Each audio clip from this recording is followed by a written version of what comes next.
¿Qué podés hacer un día lluvioso en Bucios? Como el pronóstico daba todo el día nublado y con algunas lluvias, decidimos agarrar el auto e irnos para Cabo Frío, al Shopping Park Lagos.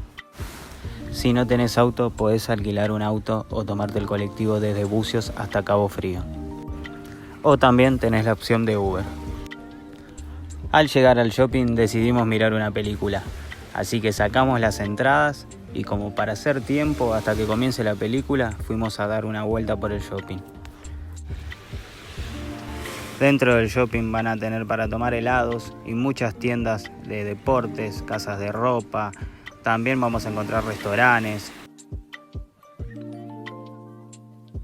Hay muy buenos precios también. Yo me compré una zapatilla a 40 reales, como pueden ver, muy baratas.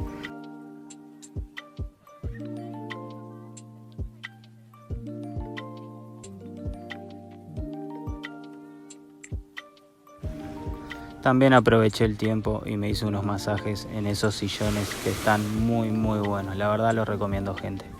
Y bueno, ahí les dejo los precios para los que les interese hacerse masajes. Después fuimos a ver la película, entramos a la sala. La película que elegimos fue Batman, recomendable también. Compramos unos pochoclos, ahí les dejo los precios. También van a poder encontrar bebidas y otros chocolates para comprar. Los pochoclos son salados. Ustedes, si quieren pochoclos dulces, tienen que comprar el vasito. Ahí les dejo los precios.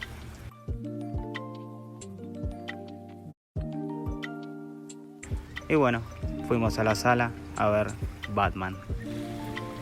La sala era pequeña, confortable. La verdad, 10 puntos.